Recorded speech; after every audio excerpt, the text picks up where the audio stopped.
Tem dúvida? Se ele ganhou ou perdeu? Alguém duvida lá? Olha lá, olha lá. Hey, que passou, Guigui? C'est donc ça, l'ambiance avant de claquer des énormes doublés en Ligue 1.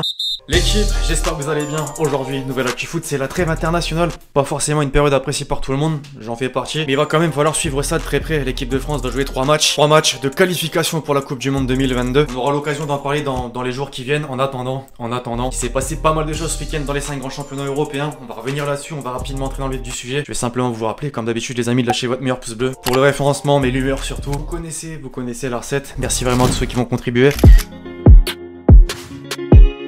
L'équipe, qu'est-ce qui vous inspire, qu'est-ce qui vous vient en tête quand je vous dis Ligue des Champions, Be-In, donc Be-In Sport la chaîne, journaliste, commentateur, Alexandre Ruiz, évidemment, j'avais pas prévu de commencer la vidéo là-dessus. La nouvelle est tombée ce matin, il quitte la chaîne. Effectivement, j'ai pris la décision, il y a quelques jours, de refermer un chapitre Be-In Sport. 9 ans de collaboration quand même, c'est pas rien. D'ailleurs, ça tombe pas forcément au bon moment quand on sait que Be-In a récupéré les droits de la Ligue des Champions jusqu'en 2024. Hâte de voir ce qu'il va faire par la suite. Je voudrais d'ailleurs que vous me dites dans les commentaires dès maintenant quel est le moment, le souvenir, le match, l'interview qui vous vient en tête. Quand je vous dis Alexandre Ruiz, justement, moi personnellement, c'est l'interview avec Eto'o, légendaire, celle-ci.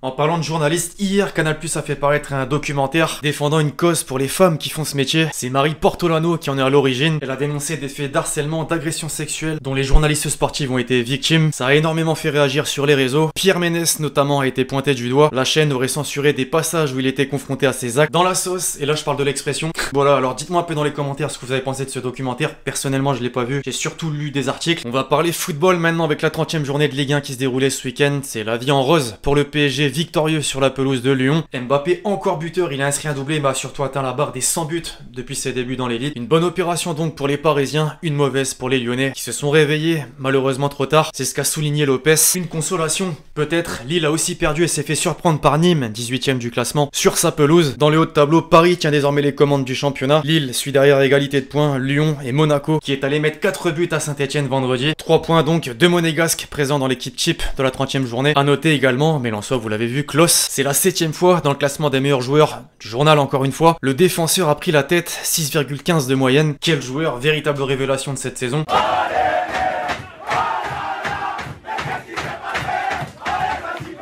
J'étais obligé de caler un petit extrait pour Mélençois. Klose c'est bien, un collectif c'est encore mieux. Direction l'Angleterre à présent avec les quarts de finale de la FA Cup qui se sont déroulés ce week-end. City se déplaçait à Everton et s'est tranquillement imposé grâce notamment à Gundogan, encore buteur. Il a fait la une du Daily Star avec un jeu de mots, Gunderful. C'est l'un si ce n'est le joueur le plus décisif pour les Citizens cette saison. United de son côté ne sera pas de la partie pour le Final Four. Éliminé par Leicester donc. Solskjaer, l'entraîneur, a mis en avant la fatigue de ses joueurs. En demi-finale on aura donc un Leicester Southampton et un Chelsea Manchester City. Vos pronos dans les commentaires. Concernant le championnat, peu de matchs, mais une victoire de Tottenham sur la pelouse d'Aston Villa et un nul entre West Ham et Arsenal. Scénario de dingue d'ailleurs, les Gunners étaient menés 3-0 avant d'en mettre 3 justement, score final 3 partout. Pas de réelles conséquences au classement, même si ça se resserre petit à petit pour la 5e place. En Espagne, désormais, Séville d'abord peut remercier son gardien. C'est ce qu'a fait d'ailleurs l'Estadio Deportivo, quotidien local. San Bono, à quelques secondes de la fin, il est allé chercher le but de l'égalisation. C'est quand même pas commun. Le Real, ensuite, insatiable Benzema. La KB9 dépendance toujours d'actualité. Il a inscrit son doublé et montre le chemin pour Marca. La Liga est loin, vraiment loin d'être terminée. Hier, c'était un festival pour l'éternel rival, justement le Barça, qui est allé en mettre 6 sur la pelouse de la Sociedad. Grisi, Dembouz et Messi encore buteur. C'est le 16e match consécutif sans défaite en Liga. 13 victoires, 3 nuls. Mundo Deportivo parle de Barça total. Alors on aurait pu s'approcher de l'Atlético, mais les colchoneros avancent également. Un fait de jeu a changé la donne, c'est arrêt d'Oblak sur penalty à la fin du match. Suarez a donc inscrit le seul et unique but de la rencontre et il a surtout atteint, comme un symbole, la barre des 500 buts dans sa carrière, 500 buts. Joueur incroyable quoi qu'on dise. Au classement donc, pas de changement dans les hauts de tableau. Séville, Real, Barça, Atlético. Hâte de voir qui va faire le faux pas ou non. En Italie, la hype est aussi présente pour le Scudetto. C'était le train ultime ce week-end pour l'AC Milan et la Juve afin de rattraper l'Inter. Quelle illustration, ça me fume. Premier dénouement, les rouges et noirs peuvent encore y croire. Ibra et les siens sont allés chercher la victoire sur la pelouse de la Fiorentina. C'était pas facile. Le Z, Ibra a marqué et atteint la barre des 15 buts en championnat cette saison. C'est la première fois qu'un joueur à son âge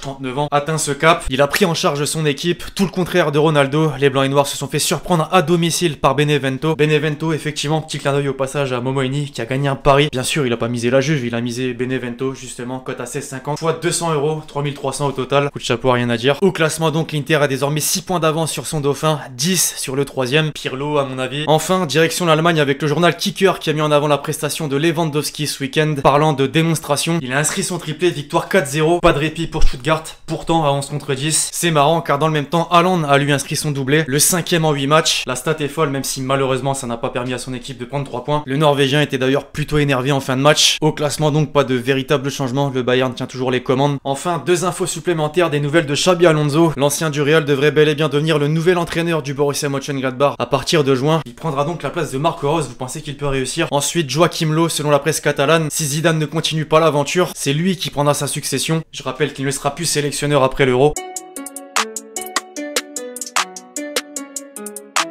Finalement, en Espagne, les médias sont pas forcément très tendres avec Zizou, on est d'accord. Lui, de son côté, et on l'a vu en conférence de presse dernièrement, garde une pleine confiance, notamment en ses joueurs, Benzema plus particulièrement. Il comprend toujours pas d'ailleurs pourquoi il n'est pas sélectionné en équipe de France. Je comprends pas, mais bon, pour moi qui suis l'entraîneur du Real Madrid, c'est mieux qu'il reste avec nous. La connexion, ça change pas. Le directeur sportif de la Juve, ensuite, lui est revenu sur l'avenir de Ronaldo. On en sait un peu plus, nous avons décidé de garder Ronaldo, c'est le meilleur joueur du monde et il restera avec nous. Comme ça, c'est clair, d'ici l'ouverture du prochain mercato, en tout cas. En attendant, d'autres joueurs, eux, vont alimenter les rumeurs, c'est le cas notamment d'Mbappé. Varane ce matin était présent sur Europe 1, plusieurs questions lui ont été posées et notamment sur Kiki, t'as capté. Moi j'aspire à jouer avec les meilleurs joueurs et Kylian fait partie des meilleurs joueurs d'Europe. Alors prolongation ou direction le Real? Difficile à dire dans tous les cas, il ne dit pas non pour jouer avec lui. Il a également été interrogé sur la comparaison avec Haaland et Messi-Ronaldo. C'est toujours compliqué les comparaisons, je pense que Messi et Cristiano c'est hors norme. Ils ont une place bien particulière dans l'histoire du foot, mais je pense que Kylian a les qualités pour marquer aussi sa génération et le football en général. Il a tout dit. Enfin, un petit aparté de Paredes présent sur Téléfoot hier. Le milieu parisien est revenu sur le départ de Tourelle. Il y avait des choses qui ne fonctionnaient pas. On avait tous besoin d'un changement sur le plan mental. Individuellement et collectivement, on travaille beaucoup plus qu'avant. Pendant ce temps, à Chelsea, je pense même pas qu'ils prêtent attention à ce genre de déclat.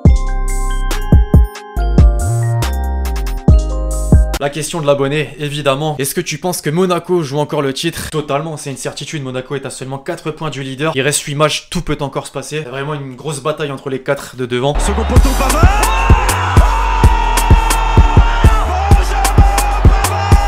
Et donc enfin pour conclure, je pense que c'est mieux maintenant d'ailleurs. Le top but, dans le dernier épisode on a eu un Fekir, Messi Uesque entre guillemets, ça se dit pas. Aujourd'hui on a un Lorienté justement, Juninho-esque, ce coup franc. Fiorentina now here. It's a great effort. Ça joue encore. Il va se passer l'égalisation. Jordi Alba,